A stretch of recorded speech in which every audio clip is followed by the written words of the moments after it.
Good, sir. Good afternoon.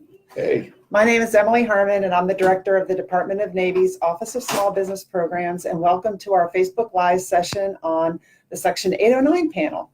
And today I have two members of the Section 809 panel with me. Dave Drabkin, you were the chairman of the panel. I was at the end, yeah. At the end.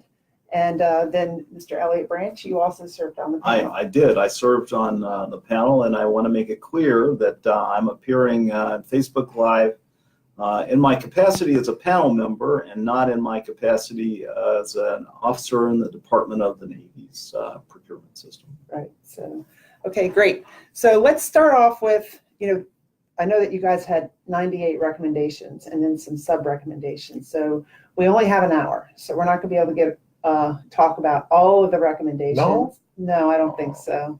But today we're going to focus on the ones that potentially impact small business, right? So, but first, before we start, let's just level the playing field. I'm not sure if everybody that's listening knows what the 809 panel was, why it was started. So would you like to explain that? Sure. Why is it called 809, well, not 908? I'm going to explain that to you in hopefully short shrift. In the FY16 National Defense Authorization Act, Section 809 directed the Secretary of Defense to appoint a panel of experts to look at the acquisition system in the Department of Defense and make recommendations to improve that system. The panel was appointed by the Secretary. 18 of us initially started. Claire Grady, who recently just left DHS, and Dee Lee, who was our first chairman and set up the panel. And then there were 16 others. Elliott and I were among those 16. But as you look at the members of the panel, a couple of things will be obvious to you. One, many of the people on the panel served in the Department of Defense in uniform or as civilians or both. Many of the members of the panel also served in private industry. All of the members that worked on Team 4, which addressed the small business issues, are small businessmen. Now they own a small business or they work for a small business? They own their many, and others who not on that committee also are small businessmen, have their own LLCs and consult with the government. Okay.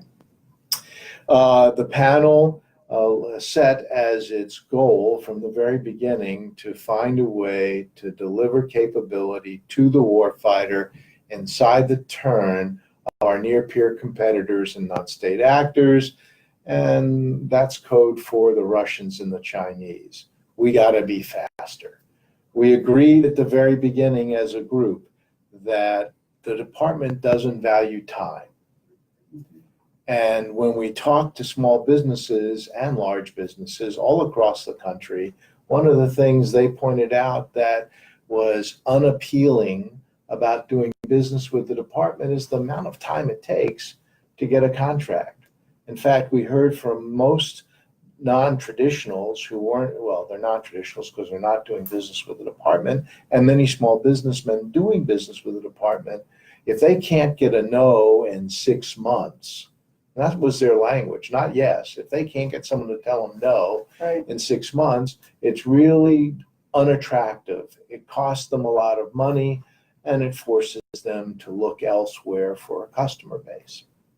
Having said all those things, we looked at many different areas. We had 10+1 teams. They looked at, Team 1 looked at the FAR, which is what Congress told us to do in the first place. Right. Team 2 looked at creating a new simplified acquisition process. Team 3 looked at putting the commercial back in commercial, because what we've done to commercial in the Department of Defense has turned it upside down. It's now not how to buy commercial, but how not to buy commercial. Mm-hmm. Team 4, the team that looked at the small business program specifically, was looking at barriers to entry, what keeps people from doing business in the department. Team 5 was looking at programs, and from a different perspective, not from what we did wrong and how to fix it, but what we did right and how to replicate it. Team 6, led by Elliott, looked at information technology.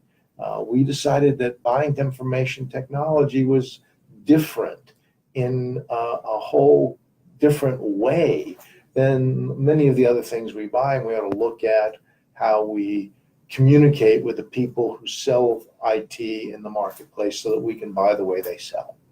Team 7 looked at the budget process, which is, how do you explain it? Well, it's a budget process. I didn't leave it there. All right. Team 8 looked at all the recommendations we got through our website. We got over 500 separate different recommendations from folks. Some of them weren't physically possible, and we threw them away, but most of them fit into one of the other categories we were looking at.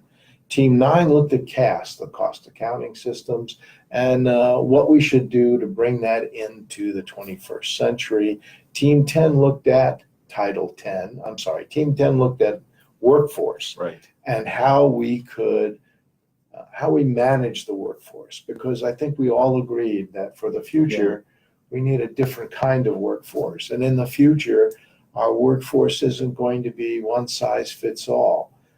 Currently, we kind of treat contracting officers and program managers as if they're fungible and can do IT procurements in the morning, construction in the afternoon, services the next day. And that's just not realistic, and it's certainly not how the private sector does it. We had a +1 team. I don't know why we turned it into Team 11, but the +1 team looked at Title 10 itself. And I think that's probably why we called it the +1 team, because they really weren't exploring an issue. They were trying to reorganize Title 10 so it made some rational sense. There was a rational flow to it. Right. We kind of looked at the instructions for acquisition in the department, and they haven't been in one place and uniform since 1947, when the Armed Services Procurement Act was passed.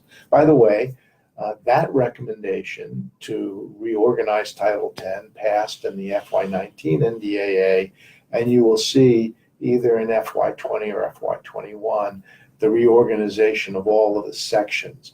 So you will be able to actually find everything relating to acquisition. So that's pretty much the overview of the panel. Okay.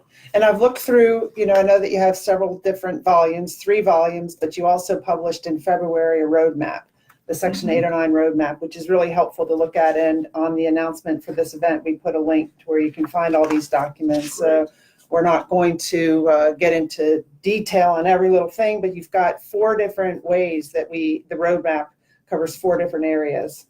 Well, actually, we kind of had 5 goals. 5 goals, We okay. split things into 5 goal areas. We use goals a lot. Okay. But what you see it's on page 3 of the roadmap, is the first overarching goal, which was to adapt at the speed of change. And then there were 4 sub-goals. And what we tried to do is take all of our recommendations. By the way, we actually had 4 reports. We did an interim report in May of 2017. Preview of coming attractions, I think. Kind of talked about the big picture, what our overall objective was. And then we had volumes 1, 2, and 3. The roadmap was actually a plus. Well, I found it helpful. And we hope so. And one point, really important, glad you gave them the website. The advantage of going to the website is you can hit a URL and go directly to the actual language in one of the volumes of the report without having to go back and forth, leaf over the pages. And we got over 2,600 pages of material. So going to the website, using the roadmap, it's the very first document on the left side as you go to our website. And we're working right now to make sure that website remains active after the panel ceases to exist, which is the 15th of July. Okay. So I think Christine's going to bring in some questions. If you have questions, please put them in the Facebook Live feed, and also let us know you're here and watching. There's been some comments on LinkedIn about, some of the recommendations and the potential impact on small businesses. And one of the comments is that the panel was recommending doing away with small business set-asides. Can you address that? Yeah. People are getting nervous about that. Let me talk to that a bit. And say, first of all, I think the panel, given its experience, certainly appreciates the role of small business in bringing combat capability to our warfighters.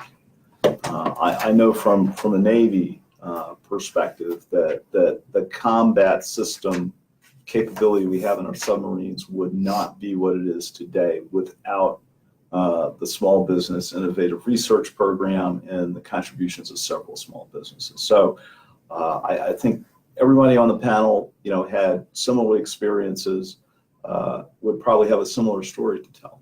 That said, we were concerned that the current, if you will, regime with respect to small businesses was doing two things. Number one, that we were being driven to chase quotas.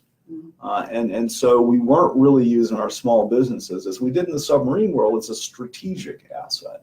Where were small businesses really helping us leverage that capability that we hadn't been getting in the past from the private sector? That's number one. Number two, we looked at it and we said, we've really got to make this process simpler for the average contracting officer and the person who's got a requirement to get what they need in a timely manner at an affordable price and pace with current technology. And I think Dave can talk to this at greater detail, but what we really did is we adapted some work done in one of the think tanks that said, hey, look, we've really got three markets. Mm-hmm. We have readily available things. We have things that are readily available with modification, and then we have defense unique things. And we said, we've got to take an approach that's not one size fits all for each of those three markets. So we know we're not going to go down to Cabela's, and buy a replacement for the 5-inch gun that's going to go on the next, surface combatant. That's going to be a purpose-bought thing. But on the other hand, you look at, the Army's M17 pistol. That's something we clearly could have bought commercially.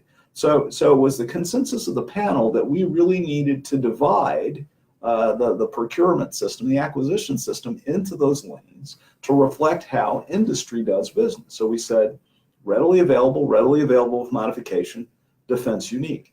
And in those readily available with modification, lanes, we fundamentally said we ought to be buying consistent with the way industry buys. And while industry certainly, complies, wants to be a good corporate citizen, they don't have set-asides. So what we did in terms of small business was really not directed at small business per se. It was really directed at conforming the way the government does business in the readily available market and the readily available market with modification to the way we do business in industry. And as a result, we made some recommendations to change the nature of what we do with small business. So I think very important, if a contracting officer in a readily available with modification market believes that the small business ecosystem is the best way to go after that requirement, they've got the discretion to do that. The other thing is, I think is very important, is we did not recommend that small business goals be suspended. As a matter of fact, we explicitly state in our recommendations, there's an expectation that the department will still continue to meet those small business goals. Mm-hmm. Well, and it's interesting because the people who talk about the fact that they somehow read somewhere that we got rid of small business set-asides didn't read volume 1. Mm-hmm. So for those of you who are really interested in following how we approach small businesses, got to look at volume 1 and recommendation 21. And if you're looking at the roadmap, it's page 8. In volume 1, as Elliott said, we point out that the Department of Defense was the first agency in the federal government to have a small business program. In 1947, Congress and the Armed Services Procurement Act told the department that it needed to use small businesses to promote the national defense. We think that's really important.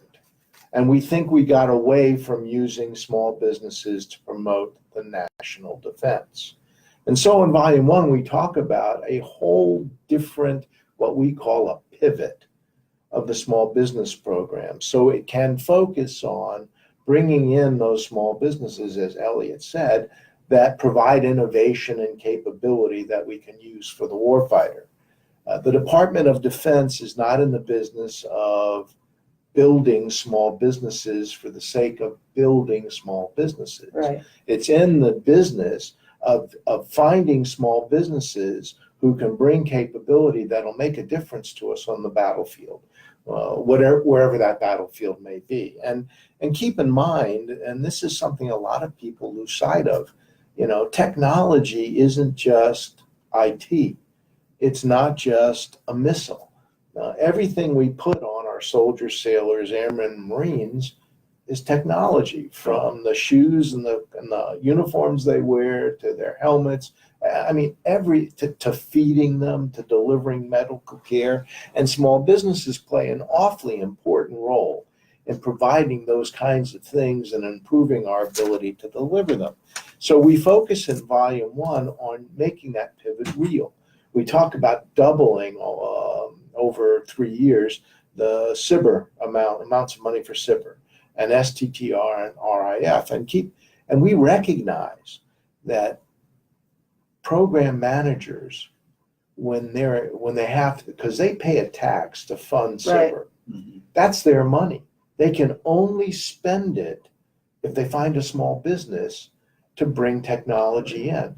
So by increasing that money, we put more skin in the game and we encourage them. We create an environmental imperative for them to go out and find small businesses. And then we talked about reorganizing the whole small business program. What we discovered, we came and we talked to you and we talked to your colleagues, and we went out and we talked to the PTACs and we talked to small businesses all over the country. And it's clear that we have a program, but it's not focused on identifying people, providing an outreach, a strategic outreach, a planned outreach. Right. It's not as strategic as it could be. Right. I would agree with that. And we don't provide a single point of entry. No. Go to the DoD website. Or go to the Navy website. I mean, you can go to the Navy website, but then within the Navy, we have 10 buying commands. right. And it's confusing. I know that it is Right. confusing on So how to do business. it wasn't a with us. criticism of what you were doing. Right. It was part of the fact that we need a pivot so that at a conference, we don't find Army, Navy, Air Force, small business office people, none of whom talk to each other, and none of whom share the intelligence they gather from businesses there. And we also need to make sure that we go to conferences where there are businesses who don't do business with us to try to bring them into the fold. That was what Volume 1 really talked about. Yeah, and I would just add, there were a couple of supporting recommendations across the report for outreach in general. So one was to really create a single point of entry for anybody who was trying to do business with the government, who could essentially decode the government organization and the process for those people, whether they were small businesses or simply non-traditional businesses. One of the other recommendations is that we get away. We've had this kind of motherhood and apple pie for years that says market research is everybody's responsibility.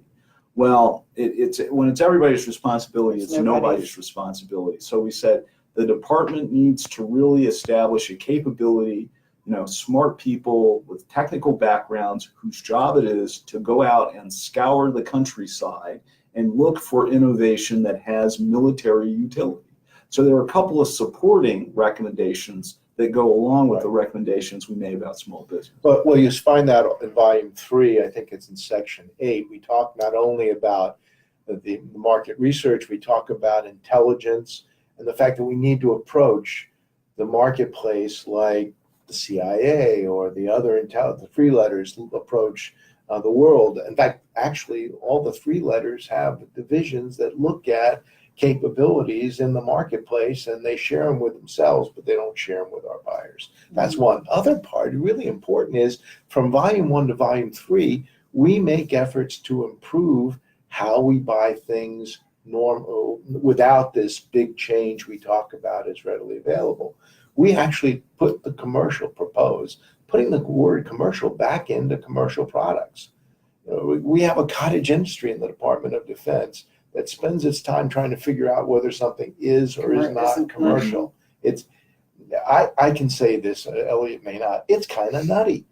And we tried to go back to what Congress originally intended in FASA, the Federal Acquisition Streamlining Act of 1994, and put the commercial back into commercial so that small businesses don't have to go through the kinds of reviews and provides the kinds of data that they're sometimes asked, making it easier for them, again, reducing the barriers. But when you get to, in the end, you get to recommendation 35, where we talk about readily available. We talk about fundamentally changing, as Elliott mentioned, how we do competition. Right now, we do competition kind of the Ronco way. For those of us who stay up late at night and are old, there are these commercials that talk about, I put it in, I set it and forget it. Right. And our contracting officers do competition by posting an RFP, waiting 30 days, 20 days, whatever the amount of time is, and seeing what competition they got. Well, and they post an RFP in a place where not all the non-traditionals are looking. Exactly. They're not looking at FBO. But I've got a question. So within the Department of Navy's strategic plan on how we're going to utilize small business, you could read through here, you won't see the word goal. And you see that our strategy is to promote a Department of Navy-wide culture that leverages small business as a strategic advantage. And part of it is changing a culture where we do have across the federal government, I think, small business professionals that talk about meeting a goal. But we are really trying to change that culture in the Department of Defense. Companies will come to me and say, "Hey, Emily, I'm a women-owned small business. You guys aren't meeting your women-owned small business goals." And I was like, "Well, okay, but what do you do? You're not even telling me what you do. How can you support the mission?" Sometimes I get awards submitted to me to recognize people for what they're doing for the small business program, and the award is written in terms of small business goals, and I will not give it. I send it back and I say, okay, maybe you did meet a goal, and meeting a goal is good, but what are the small businesses that you're finding, that the opportunities that you're creating for small businesses, how are they helping contribute to accomplishing the mission? Right. And so that's a matter of changing the culture. And in fact, next week at the DoD Small Business Training Conference, I'm training small business professionals on how to tell a story about where small businesses are supporting, because stories appeal to people's hearts. But small businesses are helping us meet our mission. So I guess some people feel a little bit maybe the committee, the Section 909 committee didn't feel like. No, I think we have to talk about mission in a very different sense, because we did, and there are small businesses clearly that are helping us meet the mission. I have small businesses in my office, and we could not exist without their support. And I am absolutely grateful for their valued partners. On the other hand, what I do in my job as a policymaker is so many levels removed from the grunt in Syria or Afghanistan, the SOF operator there, the guy who's walking point, the guy who's protecting our diplomatic corps and embassies. And we wanted to make sure that there was a way to refocus the talents and the capabilities of small business on the folks at the pointy end of the spear. Mm-hmm. It's a great thing that they're helping us do the support mission here. And as I said, structurally, we've left the things that we need to do, 8A contracting, other things that allow them to do that. But our emphasis in the 809 panel was to change the system fundamentally so we could deter conflict and, if necessary, fight and win. Well, and if Charlie, my colleague Charlie, who took over Team 4 and finished up our work on small businesses, were here, he'd tell you that what we're proposing, our report isn't a criticism of the current small business program.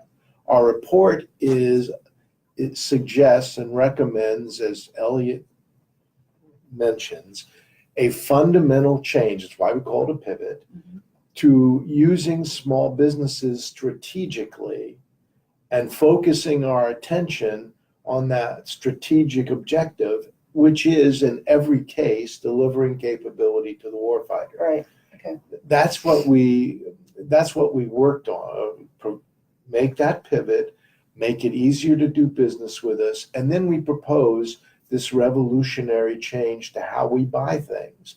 Not complicated things. We're not talking about changing the way we buy things which are the result of our research and development. We improve some of the processes, but we want to focus our attention on the stuff that you can buy, that our adversaries can buy by just walking outside the door.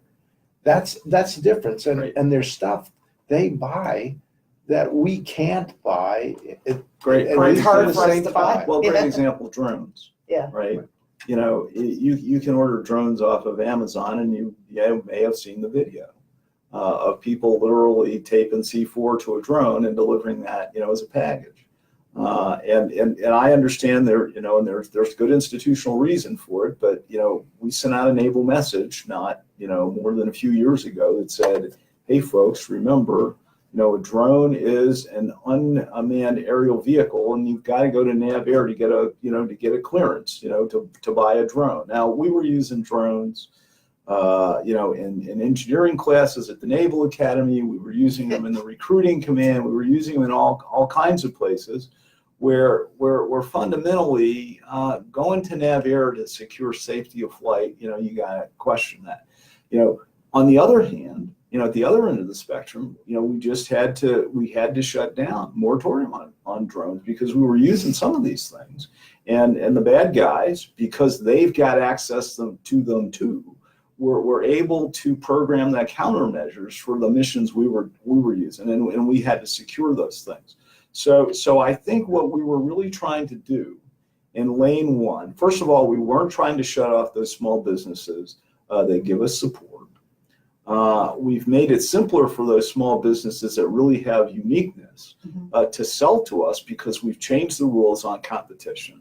Thirdly, where they are in competition with larger firms, we said, hey, on things that are readily available, you still get a price preference. It's not huge, but it's there. And fourth, contracting officers still have the discretion to use set-asides where that's strategically correct. And we hope, when we wrote this and discussed it, we really hope that the departments think about buying strategically, not just in readily available, but if you turn to the current movements, and I apologize, Elliott, I don't know what your equivalent of Cameron Holt's category management is. I know you have one. Yes, yeah, those guys work for me. It's our senior services manager is our strategic sourcing manager. But the point is, those folks ought to be thinking strategically about where do small businesses fit, and then do I use a small business set aside in order to make sure they fit and get the opportunity to compete. But that requires planning and thought up front. Once the decision is made, then we're offering processes which are incredibly simpler and incredibly faster, and should give us greater access to a market managed by somebody else who says, drones made sense at one point in time, and now maybe they need to be reviewed, or radio. I mean, there's capability being produced and put on the street every day that we literally don't know exist, but which the Russians or the Chinese can buy, literally, or non-state actors, or non-state actors, or ISIS. They buy. By the way, it's not a Patriot missile. Somebody wrote in a criticism of recommendation 35 that you could buy a Patriot missile using readily available processes.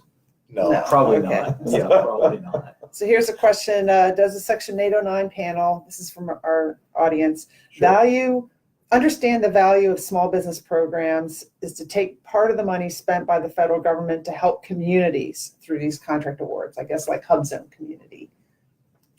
I The don't. short answer is yes. Yes. Okay, but you know, I go back to this.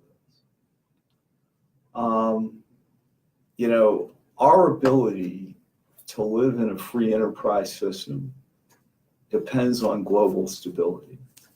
And like it or not, global stability depends on someone who's willing to stand up and say, hey, the rule of law needs to be enforced.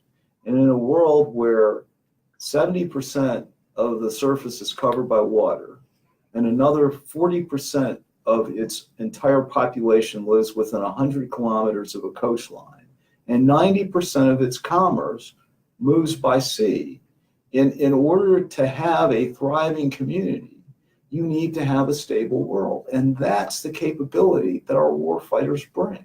You know, we don't take our warfighters there to get into fights. We take our warfighters on station to make sure we don't have to fight. And not having to fight provides us with the kind of society and the kind of economy that lets communities prosper. Right, where we can have but let's be clear. I mean, that you can read our report. We can't mask it. We wrote what we wrote. Yeah. The purpose of acquisition in the Department of Defense is defense. There are other parts of the government who have other missions, but our mission is defending the nation.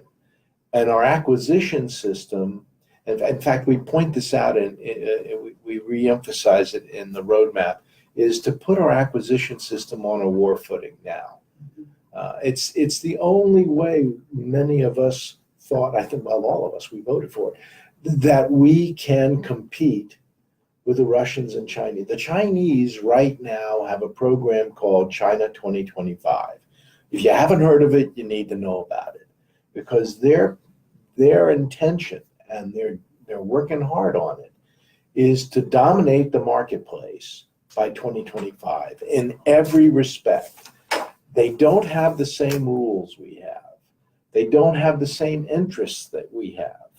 In our report, you'll find that everything we did was measured by competition.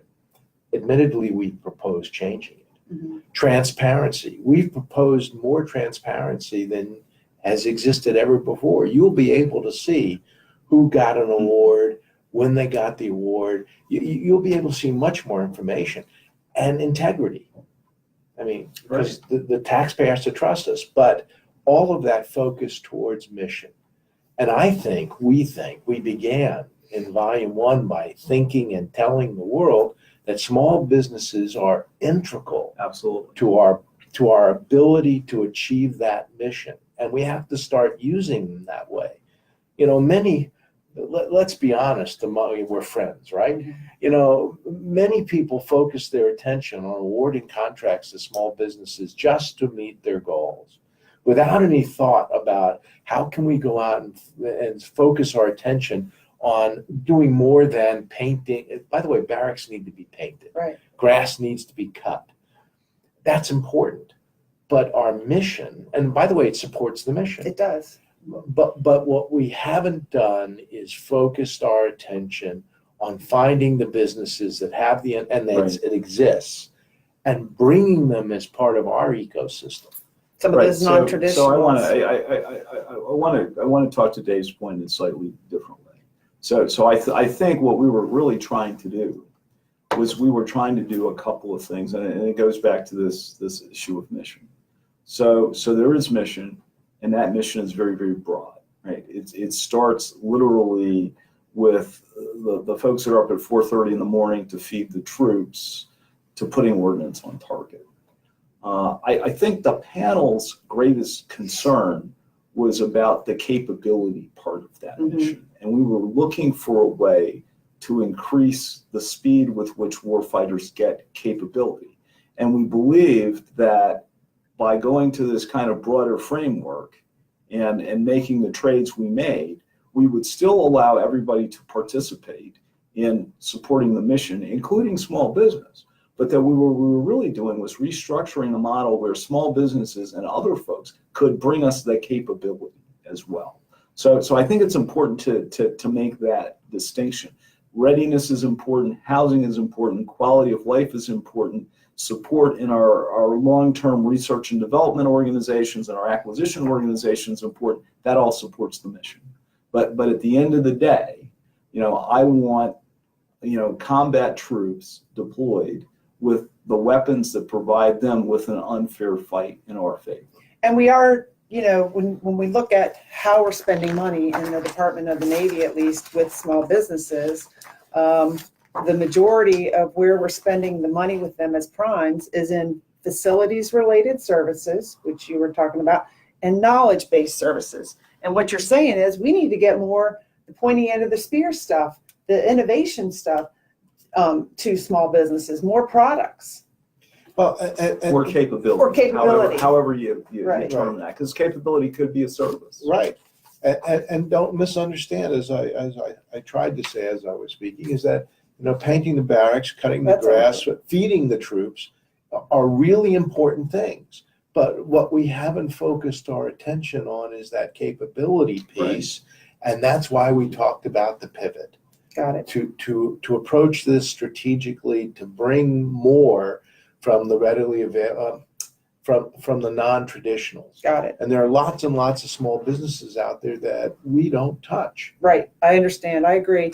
And so one question here is the 809 panel recommending the elimination of small business goals? No, and we covered that earlier. Absolutely not. Absolutely We're not. Absolutely clear. So here's a question. Aren't there already vehicles in place to quickly purchase commercial items? GSA schedule, socioeconomic status is identified, and pricing's been negotiated. Shouldn't available tools be utilized?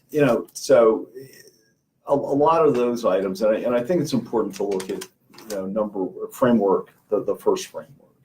Those vehicles exist, and I would argue there are two things that tend to stand in the way, right? So number one, having worked for a small business that was on Schedule 70 of the GSA schedule, that was an odyssey. I mean, that was an 18-month process. Yeah. And it took, and that money, given that we were a service company, came right off the bottom line. I mean, that was profit that came out of the company's the pocket, the CEO's pocket, to go do that. So there are some real barriers to entry to getting on these vehicles that we commonly think are very, very convenient. So that discourages non-traditional sellers and other small sellers. That's number one. Number two. And this goes back to Dave's earlier point about putting in commercial back in commercial. I forget what the number was, but I think we thought we started out with something a little over 100 clauses. 56 clauses when we first wrote the implementing language for fast and fair with respect to commercial items, and we wound up with over 300. And one other, and my good friend Roger Waldron from the Coalition has written about this issue about, well, maybe this is a solution in search of a problem. It's not. The schedules program will have its place in a strategic approach to the marketplace. Sure. It has its place in category management, and we don't talk about eliminating the schedules or IDIQs. But let's be frank, they're anti-competitive. We set up the schedules and IDIQs generally to avoid competition, not to promote it. We think competition, in order to bring non-traditionals in, is really, really important.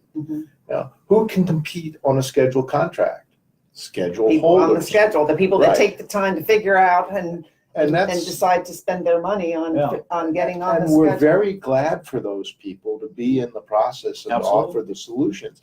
But they're only part of the solution. They're only a part, and we don't know what we're missing. And so, again, what we talked about in all 3 volumes and our interim report is approaching acquisition from a strategic perspective. It's time for us to not be reactive, but to be proactive in order for us to beat the Chinese and the Russians. I mean, so in your in this report, I think I remember reading something about how We tend to go to the typical conferences where the typical government contractors go. And I think I agree with that. And I think we need to find, other events and know where the non-traditionals are going. We need to go meet them because they're not seeking us out. No. And we have to go find them. So how do we encourage our large prime contractors to go find them as well? How do we know that they're doing what we need to do to find them as primes, to find them as subcontractors? I'm not a fan of relying on our primes to find those people. I think it's incumbent on us to know what the technology trajectories are and what the market trajectories are, so we can enter into dialogues with primes. So that goes back to your market research. Right, exactly. team. If you don't know, then you're not going to sit down with the Lockheed Martins or the Northrop Grummans or the Raytheons of the world and say, hey, there's a guy out there that's bringing a new solid state, technology to the table, bringing new displays to the table that allow me to get rid of, essentially, cathode ray tubes in some of our systems, and some of our systems are still out there with cathode ray tubes. So it was really interesting when we made essentially the last incandescent light bulb in this country. The guy who provided rhenium tungsten wire came to us and said, "Hey, you've got traveling wave tubes. You still need this technology. We're out of that business. Do you want the machinery?" So we need in government to do that market research so we can enter into dialogue with our primes and give them some incentive to stay ahead of us to provide value. And we did make an effort to improve the way primes both execute our policy by improving the clause structures and trying to eliminate clause structures. And we also made specific efforts in the OT world where we even provided for an award, a way to actually reward not only primes, but government contracting officers and other businesses to bring non-traditionals into the marketplace. Particularly it fit well in the OT world where we're looking at bringing in folks to do R&D, to do white papers on what might seem as a crazy idea, but ultimately we use effectively to do. I mean, Hondo, your boss, your boss, senior acquisition. when he was down at SOCOM, I mean, he let operators play with stuff. And he told us a really crazy story about something that came in his little shop he set up outside the fence, which allowed people to come in. I mean, that crazy thing wouldn't have come in that door if you hadn't provided the opportunity. Right. So we've encouraged the replication of that in our report as well. I mean, again, we've got a lot in here, and part of our recommendations really don't become flushed out until you actually read the implementing language, which accompanies the report, which is almost half again as much of the discussion that leads up to the conclusion itself. Mm-hmm. Here's a question. Volume 3 states that it's impossible to compare the effect of the 5% price preference recommended, page 43. Are we sacrificing a healthy industrial base and competitive pricing on the future for easier contracting today? We don't think we're sacrificing anything. We think we're improving the process. And I think that comment was, if anybody came back and said, why did you pick 5% as the price for us for price preference as opposed to some other number? I mean, we admitted that we didn't have the firm, hard data to support it. Now, look, in the 90s, we used to pay a 10% price, up to a 10% price preference. And we are informed in our discussions that the small businesses are competing head-to-head on price with large businesses, but we wanted to make sure we put something in which would push people just a little further in picking a small business when they went out to do their market research. Yeah, the other thing is, I think you had to go somewhere, and that competition that you're talking about, Dave, is very sector specific, right? There are places where small businesses, can compete with the large businesses.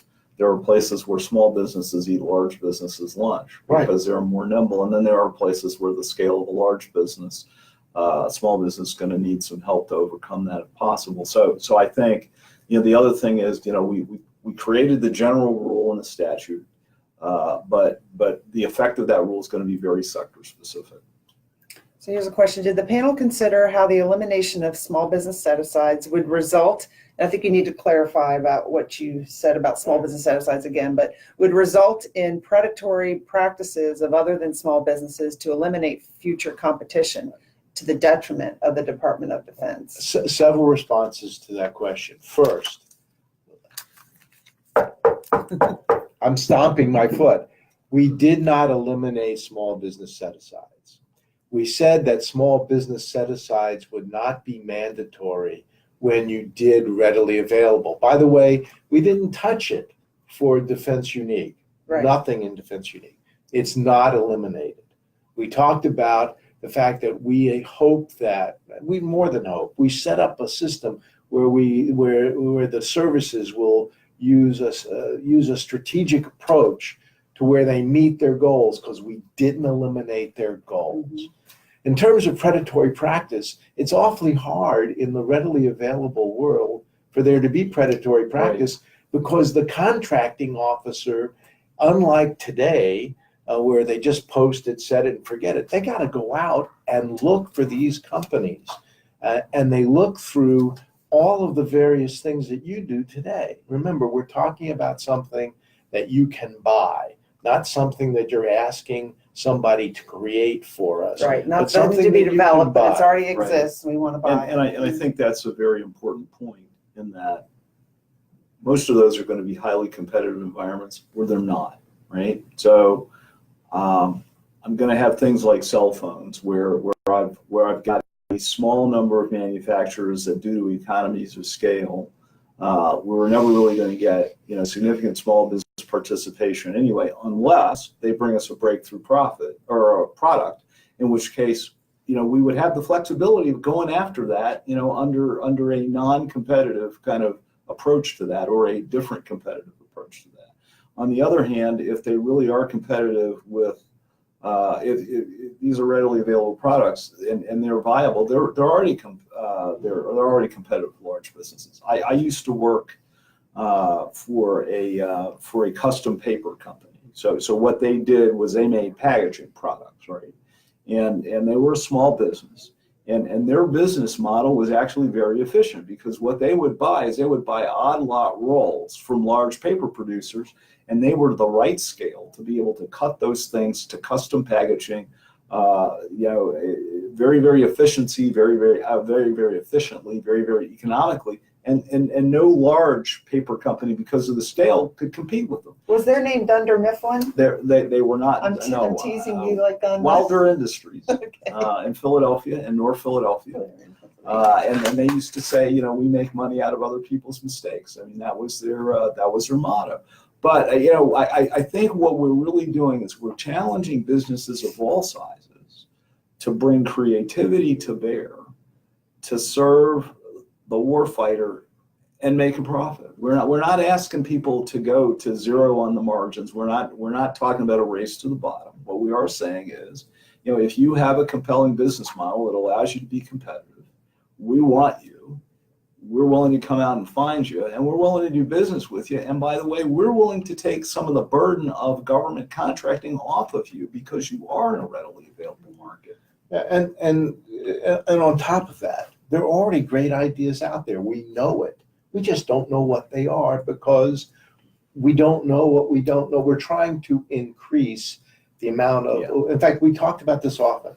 We need to focus on what's in the marketplace, which has many market spaces. It's segmented. We need to approach that like we do watching what the Russians and Chinese do. We need to develop an intelligence approach. And we need, by the way, when we talk to big companies, they have intelligence units. They'll go out and look what's going on in the marketplace, because they know if they don't, they're going to be out of business. Well, that ties into this question, and then I'll make a little editorial comment about it, and then we can answer it. It says, why should the government develop new billets to be created for these market liaisons when this function is already performed by a large extent by small business professionals, including market entry, like helping with market entry. And I would say we don't have enough small business professionals to do this. A lot of the small business professionals that we have in the past, at least in the Department of Navy, have been contract specialists, not necessarily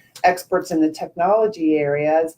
And we do have people in the program office that should be doing this too, but I'll give you a simple answer to that, and Dave can expand upon Yeah. it. The scope of our small business specialist community is too narrow. And Right. we've given them a very narrow job based on the programs we have in place today, and what the panel is essentially recommending is that scope's got to be extended to Yeah. touch anybody who can provide capability, large, small, new, old, whoever they are. and use the P-tax. There are 98 of them Well, all across the country. And that- use everything. Right. Which is everything we got. why in our report, in volume 1, we prepared a letter for the secretary to sign, which begins that effort of refocusing the whole department. We don't intend to hire people because we don't need them. We want to augment the population we have now, Mhm. but we have to increase the capabilities both at the major program offices. I mean, be a program manager and not know what's going on in the market you're buying stuff in, that's nuts. And we have to be treated as intelligence and learn how to share it strategically, not just within the program, but across the Exactly. department and across the whole Department of Defense, Agree which with we're not that. calling. You could be in the program office and the one next door may not even know. Absolutely. We need to be able to better collaborate. Nobody should worry about us putting you out of a job. Yeah, Actually, we have more work we than you got can handle. exactly. Yeah, I think so. And I know that the Department of Defense is required to publish a small business strategy, which they've written out. I don't know if it's been sent to Congress or not yet. I think it has. I think next week we're going to learn a little bit more about that. But one of the things that they were tasked with is figuring out how we can be more efficient in using the P-tax and using all the resources that we do have.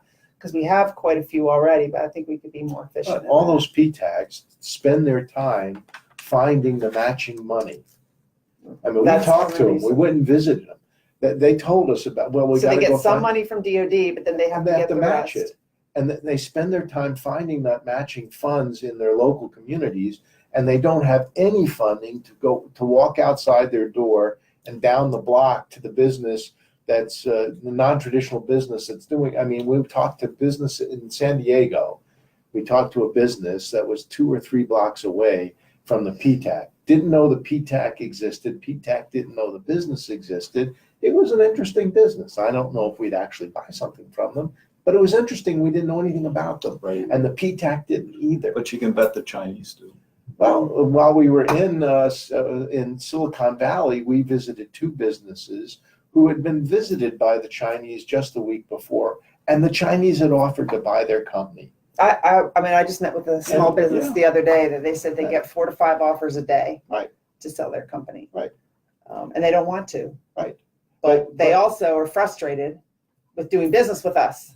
Right. So Which we is have to why we've just- made yeah. these changes. Right. Propose Propose these changes. Right. By the way- that is a concern I have is I know you proposed some. Right. One of my concerns is how long it's going to take to, implement some of these, because then even if Glad Congress you passes brought that laws, up. even if Congress passes laws, and I know they've passed laws to impact some of this already, but it takes There- forever to get in the regs. There are at least 3 of our recommendations that the department, the Navy, could implement right away. 1, change the rules so that when we buy commercial items, you are only allowed to use simplified acquisition procedures without going to get permission from a very high level, so that they stop using 15.3, the FAR 15 source selection procedures when they're buying a commercial item, unless they get an exception. Whereas today, they can use those procedures without getting exceptions. So change the dynamic.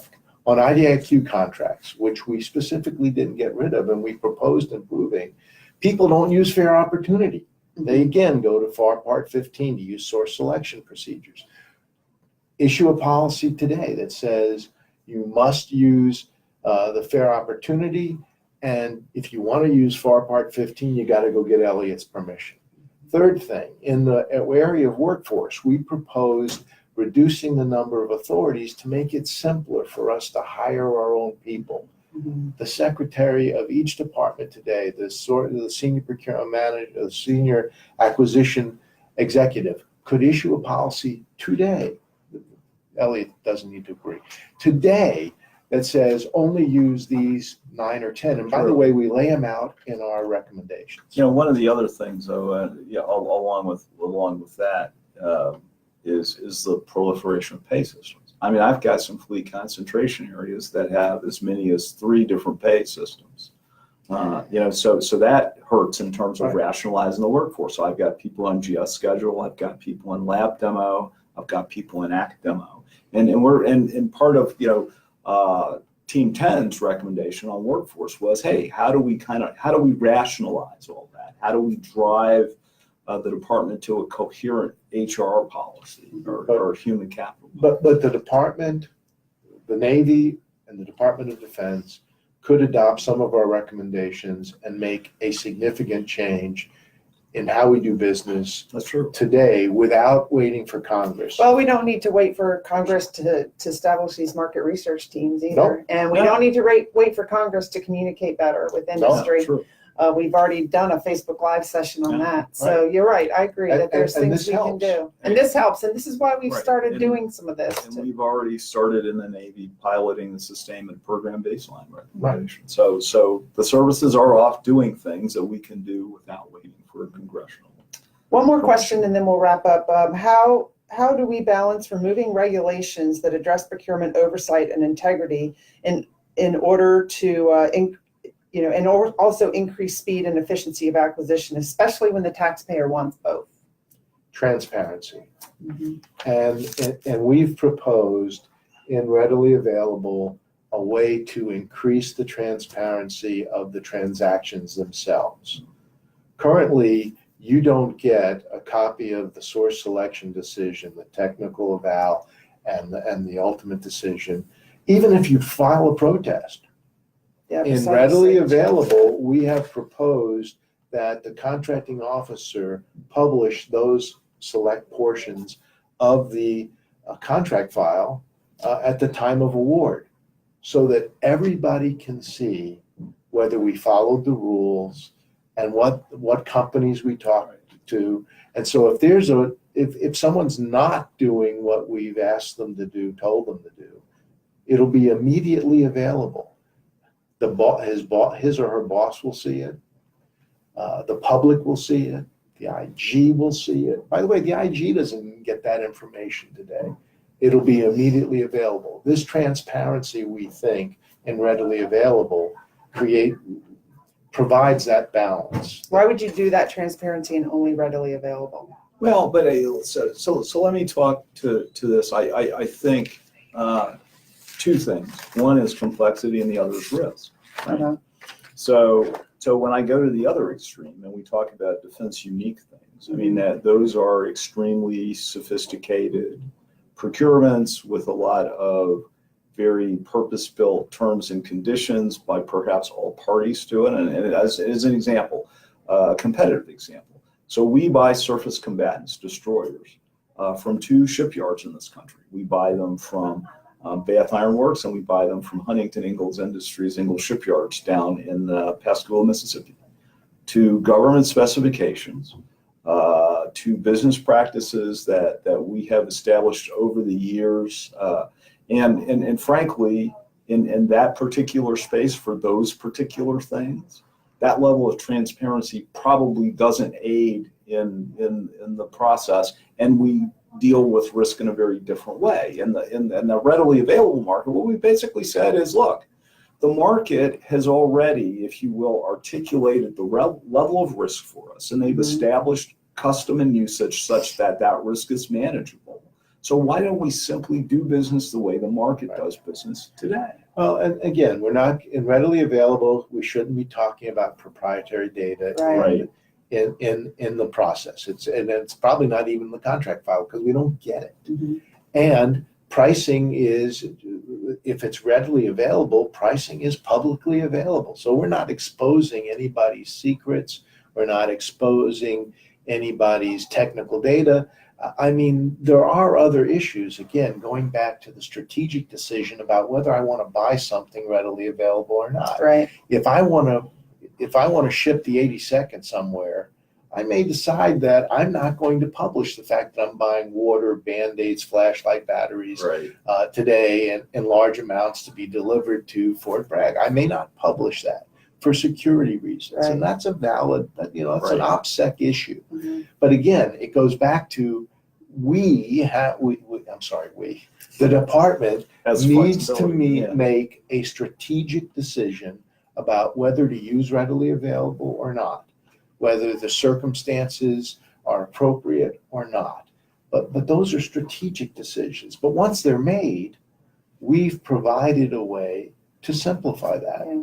And even in the defense unique area, while we don't have the same level of transparency, we have the different rules that currently exist to protect integrity.